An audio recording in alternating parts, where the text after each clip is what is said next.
Now, Roma Wines present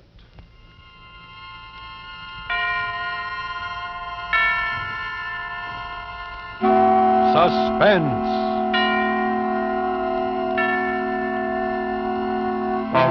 Tonight, The Lodger, and our distinguished star appearing as the storyteller and as the lodger, Robert Montgomery. Suspense is presented for your enjoyment by Roma Wines. That's R-O-M-A, Roma Wines. Those excellent California wines that can add so much pleasantness to the way you live. Finding ways to make living more enjoyable is an art in which Miss Elsa Maxwell is an expert. This famous hostess and authority on hospitality gives you a good thought. Entertaining friends is one of life's finest pleasures. And I suggest to you, next time you have friends in to dinner, serve them either ruby red Roma Burgundy, so tartly rich and piquant, or pale golden Roma Sauterne, with its delicate, delicious flavor. If you choose Burgundy, serve it cool. Or if Sauterne, serve it well chilled.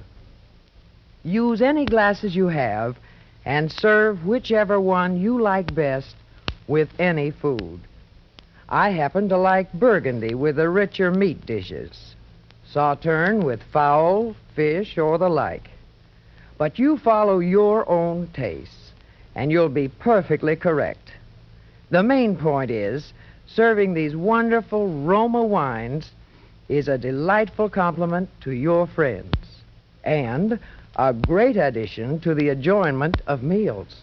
Well, the only possible thought I can add is that Roma Burgundy and Sauterne, like all Roma wines, are the best that California's magnificent sun-ripened grapes can provide in fine flavor, color, and fragrance, are always unvaryingly good and delicious, protected by all the ancient skill of Roma's noted wineries. Yet all this goodness is yours for only pennies a glass. Listen, more Americans enjoy Roma than any other wines. Roma, R-O-M-A, Roma wines.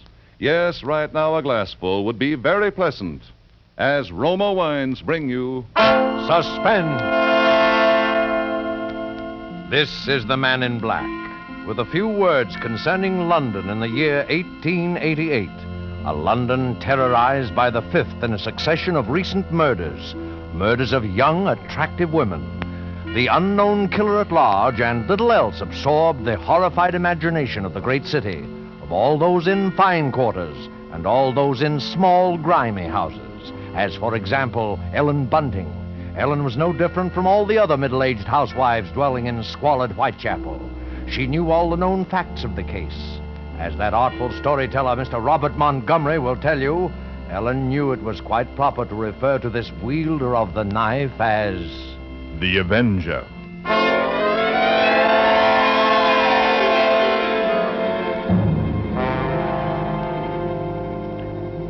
On Thursday night, the 16th of April, 1888 it was, Ellen Bunting and Robert, her husband, sat before their fireplace reading the newspaper account of the latest murder. The Avenger had struck again.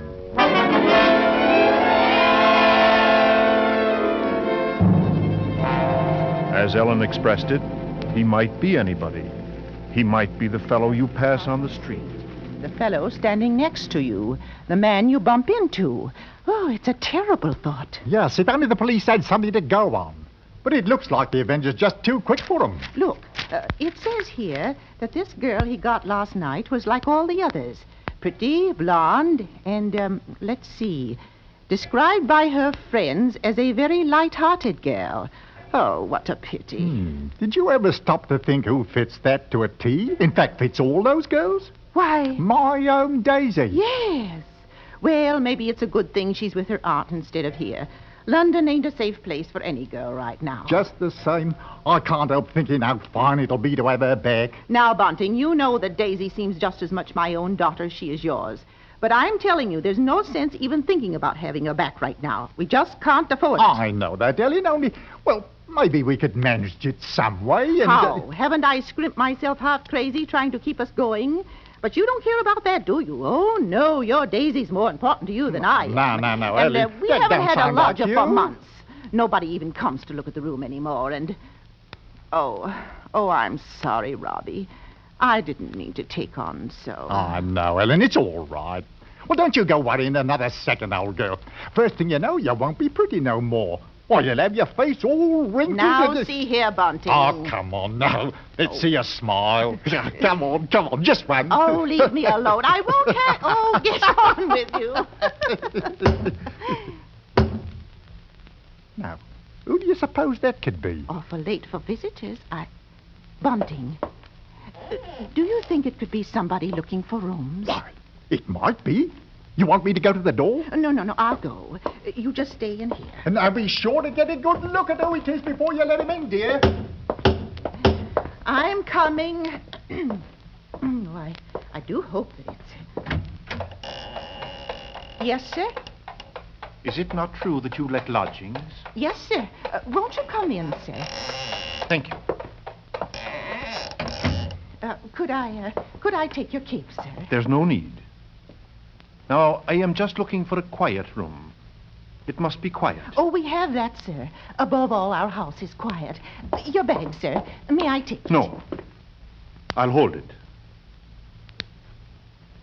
If you'll be so good as to show me the room, please. Oh, yes. Yes, sir. It's right up these stairs, sir. This way. Thank you. You see, sir, there's just my husband and me here, and we're ever so quiet, and I'm sure you'll find this room to your liking, sir. Here we are. Now, I'll just light the gas. There. Very good. It is pleasant, isn't it, sir? And there's not many rooms with such pretty pictures, are there now? We have had them in the family for years, sir, and we're... Pictures interest me very little. You see, what really impresses me about the room is the very simplicity of it. The bareness. Yes, sir. It's not at all crowded, is it? It will be quite suitable, Mrs. Bunting, sir. Mrs. Bunting. You see, I do a great deal of reading in my book here. The Holy Bible. Yes, sir. And please, sir, let me help you with your luggage. No. Don't touch it. But I only wish... You only wish to help, of course. You must forgive me, Mrs. Bunting. It's just that I'm so very weary. Of course, sir. He bringeth them to their desired haven. Beautiful words, Mrs. Bunting. Indeed they are, sir. And now at last, I have found my haven of rest. Yes, sir. Then you'll be taking the room? Yes. I shall pay you 30 shillings a week. This is satisfactory? 30... Why, yes, sir. Yes, sir, that will be quite all right. Good. My name is Sleuth, Mrs. Bunting. Mr. Sleuth. Sleuth. Think of a hound, Mrs. Bunting, and you'll never forget my name. 23. 4. 30. 30 shillings. Thank you, sir. And would you be wishing anything now? Supper, tea? Nothing, thank you. Good night, sir. Good night, Mrs. Bunting. You have... Stop it! Oh, yes, sir. What did I do? That song you were humming. That music. But Music, Mrs. Bunting, save that expressing the majesty of God, is an accompaniment for irreverent gaiety and an instrument of sin. Yes, sir. And you assured me your dwelling was quiet. But it is, sir. Believe me, sir, I didn't mean any harm. Of course. I'm sorry, Mrs. Bunting. I fear I spoke sharply. I don't wish you to think me rude. After all, you have been so kind, so considerate. I hope I know a gentleman when I see one. Thank you. Thank you very much. And on second thought, perhaps a bit of bread and butter would be pleasant. Bread and butter? Certainly, sir. I'll have it in an instant.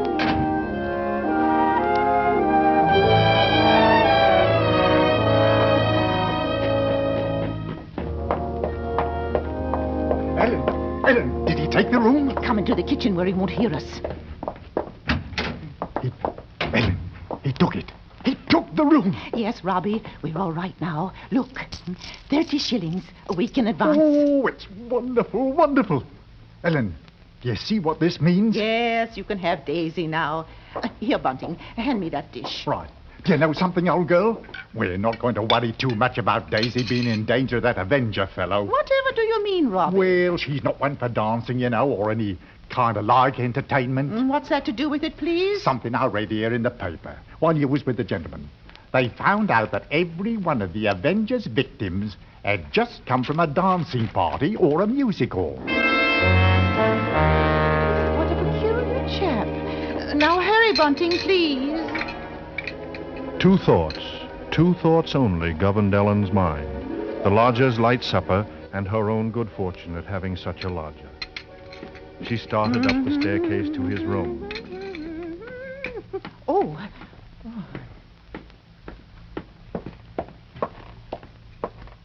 She hath cast down many wounded from her. Yea, many strong men have been slain by her. Come in, and to know the wickedness of folly. Why, mister, Yes, what is it? those pictures, those pretty girls. You've turned all their faces to the wall.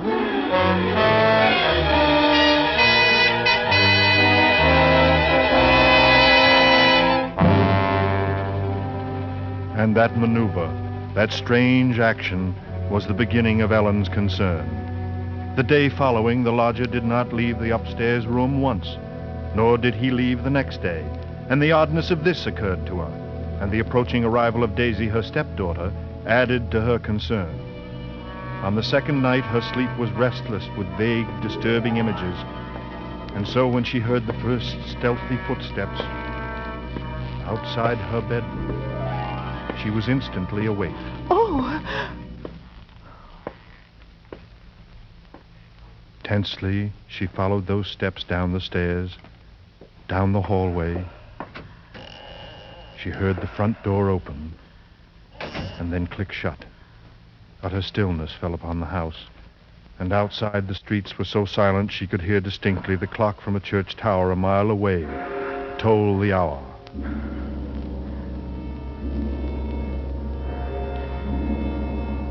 In her troubled fancy, she pictured a long figure plodding through the deep fog, moving quietly, stealthily, searching, stalking, finding. When, soon after, she heard the lodger return, she sought to quiet the horrible dread which had possessed her. But for Ellen there was no more sleep, merely a tormented state of half-consciousness, which suddenly dropped from her soon after dawn. Horrible murder! Horrible murder. That was the piercing scream of a newsboy far down the street. The Avengers strikes during the night! Ellen Bunting heard the boy cry out the Avenger's latest stroke, made during the night. no.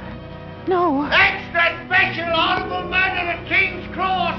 Avenger takes 6 victims special! Avenger is recognized! Another load victim of night! Avenger strikes again! Avenger! Victim of night! Horrible murder! Avenger!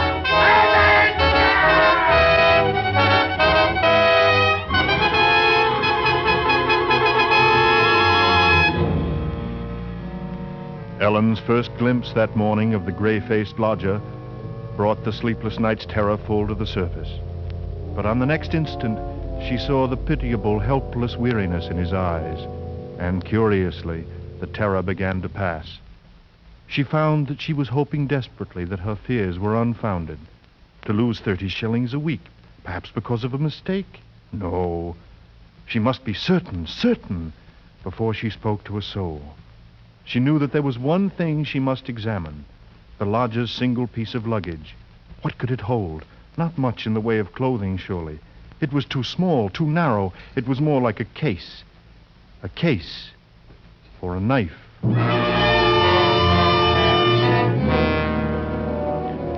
It was almost noon before Ellen found her opportunity to search the lodger's room.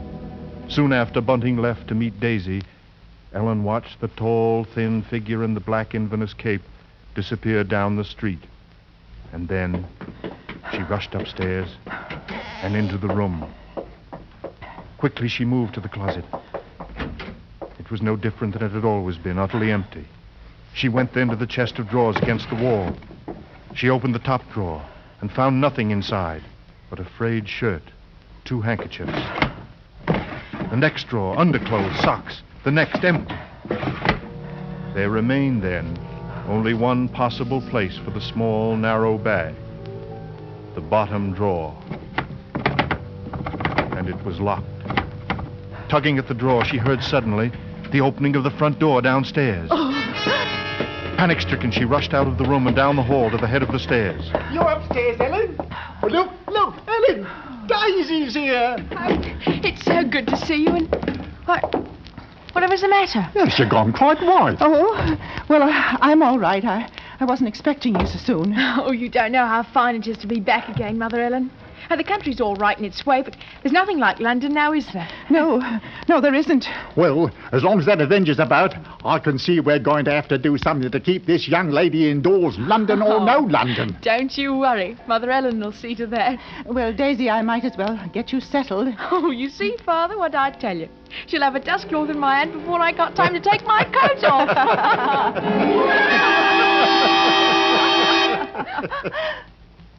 Mr. Sleuth. Mrs. Bunting? I see my door is open. We was just leaving, sir. Does this mean that all of you have been in my room? Oh, not all, sir. What must I do? Keep it locked? But you see, sir, I was just tidying up a bit, and Mr. Bunting, he brought his daughter up, sir. She's just arrived. This is Daisy, sir. Pleased to meet you, sir. She's been away for quite a long while, you see, Mr. Sleuth, and that's why we're a bit excited, you might say. Yes, you must have been surprised when you came in hearing us laughing and carrying on that way. Yes, I must say I was. However, Miss Daisy, there are all types of joy, are there not? Yes, I'm sure there are. The despicable evil joy of the abandoned and the divine happiness of the blessed. A vast difference, that. You do understand me, don't you? Why, yes, sir. Yes, Mr. Sleuth. I devoutly hope so, Miss Daisy. Nowadays, there are so very few young women like yourself who do. All women are placed on this earth filled with evil.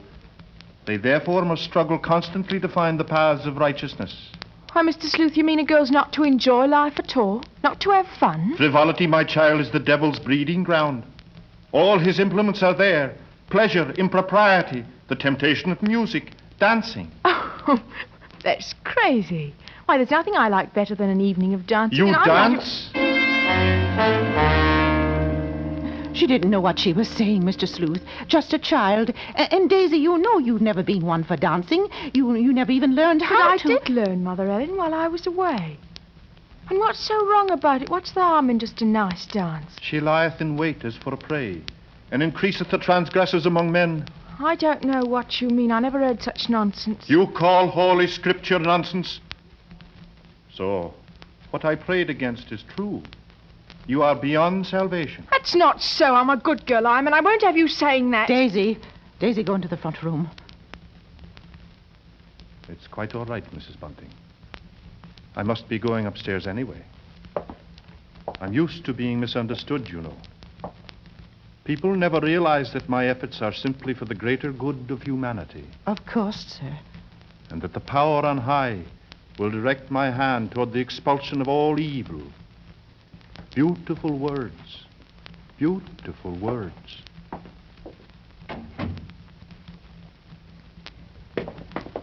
Daisy, listen to me. Yes? I've got to tell you about... About what, Mother Ellen? Nothing. I've got to go out for a while. I'll be back.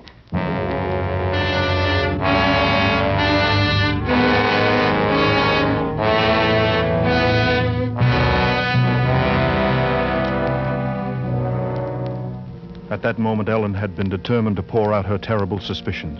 But she paused on the very brink. After all, they were still only suspicions. A sudden inspiration had come to her. That very day, a coroner's inquest was being held into the last Avenger murder. She would go there now, this very instant, and perhaps she would hear evidence to disprove all her fears about the lodger. She must give him this last chance. If that chance should fail, then she would tell Bunting or the police. So with the knowledge that Bunting was left in the house to look after Daisy, she boarded the underground train bound for the coroner's court.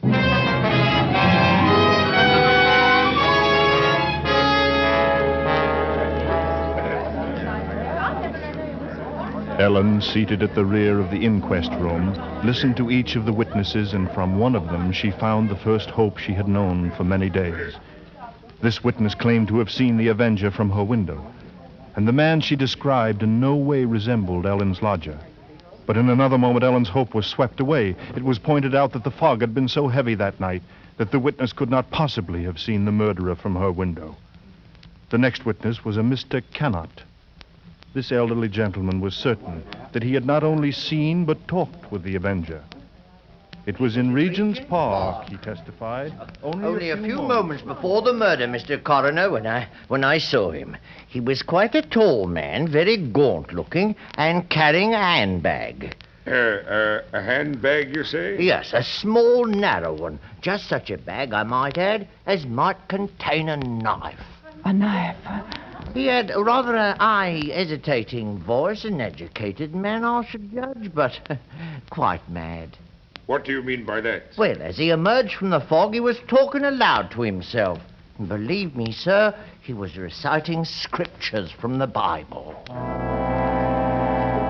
Scriptures from the Bible. Horrified, Ellen rose from her seat, only half hearing the confusion about her. Are you asking us to believe that? I would say, Mr. Cannot, that the man we're looking for would be, least of all, a religious man. That's where you're in error, Mr. Coroner. The religious note is the very key to the case. Very interesting. That will be all, Mr. Cannot. Just a moment, sir. Don't you understand? The man you're after must be a religious maniac. That's the only explanation possible. You will please step down. The court was dismissing the very truth. Ellen knew that now. She could no longer keep silent. Her hand shot forth and she screamed. I want to say I know.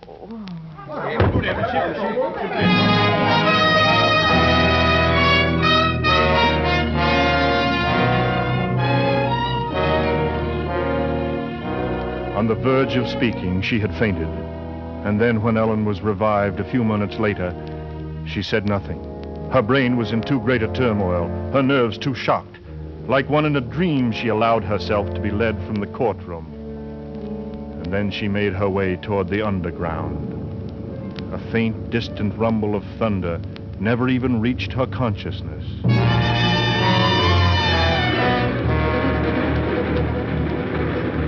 And she was barely aware of the grind of the wheels as her train pulled away from the station.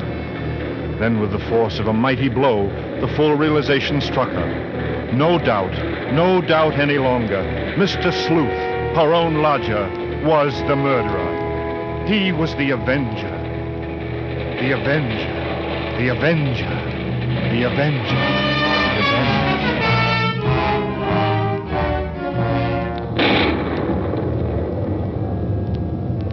On the street again, Ellen knew she must go at once to her neighborhood police and there pour out her terrible knowledge. But with each moving footstep, with each heavier boom of thunder from the rainstorm that was almost there, the grip of terror grew tighter and tighter about her. She moved faster, faster. If only she were in time. The first light drops of rain sprinkled her brow as she came within 2 streets of home. Then she was 1 street away. Then she saw Bunting. Sharply, like the thrust of a knife, the one fact pierced her mind. Daisy was now alone with the lodger. Bunting! Bunting! Why, Ellen, what is it? Tell me, Bunting, where's Daisy? Where is she, I say? Well, Daisy, Where's why, Daisy? why, she's at home. Why? Listen to me. Try to understand. Sleuth is the Avenger. What? What are you saying? Our lodger. He's the Avenger, Bunting. Daisy's in danger. Oh, Hurry! Yes, Daisy! Daisy!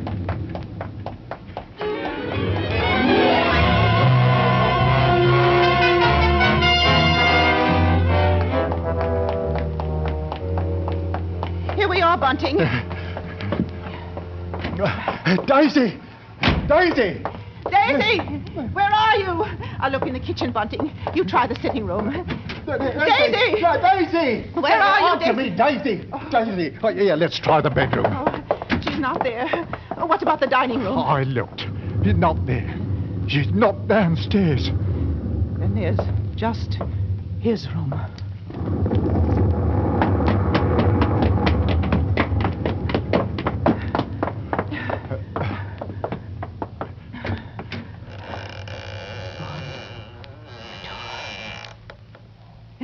Oh!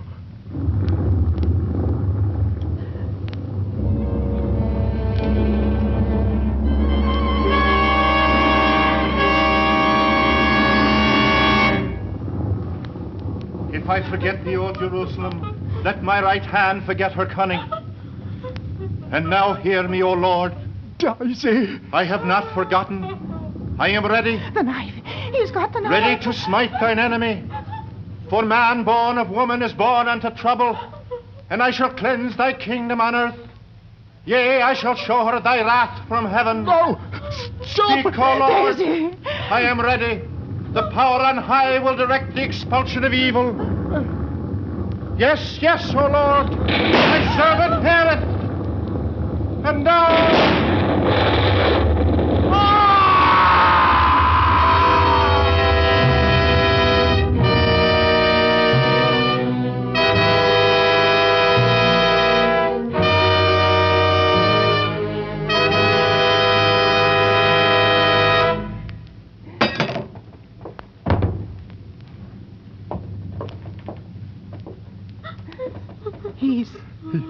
He's dead.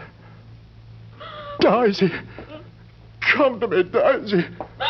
Oh, thank heaven. Yes, thank heaven. Vengeance is mine, saith the Lord. And his word burned like a pillar of fire.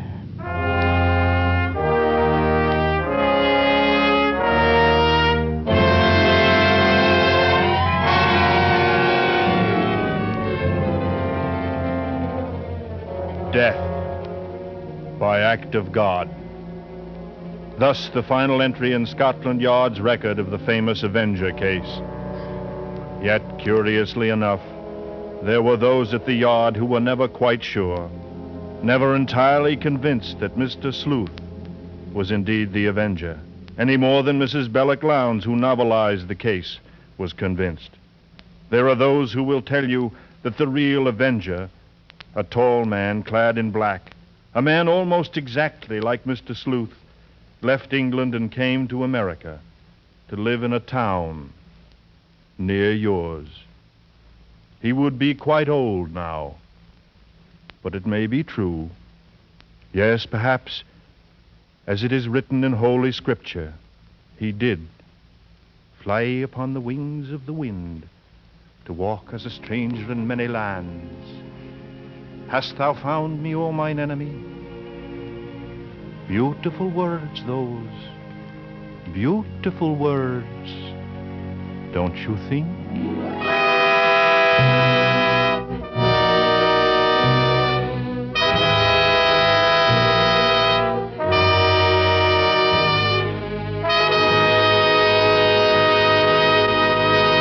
And so closes The Lodger, starring Robert Montgomery, tonight's study in Suspense. Suspense is produced, edited, and directed by William Spear.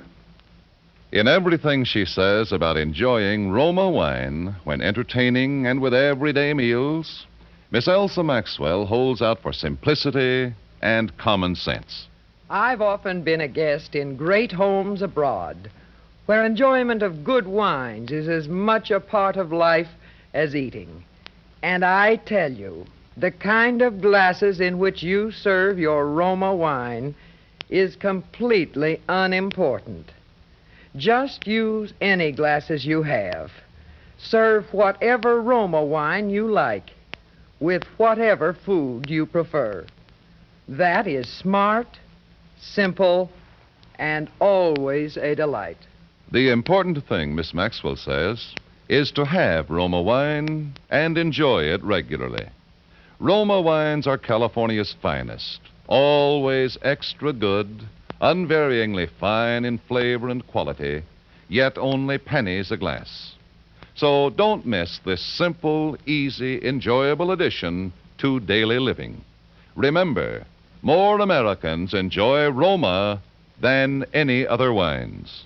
Robert Montgomery appeared through the courtesy of Metro-Goldwyn-Mayer, to whose studios he has just returned, having been ordered to inactive duty after 3.5 years' service with the United States Navy. He will shortly begin work on the production, They Were Expendable. Next Thursday, same time, you will hear a radio play based on the RKO picture, The Brighton Strangler, with Mr. John Loder and Miss June Dupre as your stars of Suspense. Presented by Roma Wines, R-O-M-A, made in California for enjoyment throughout the world.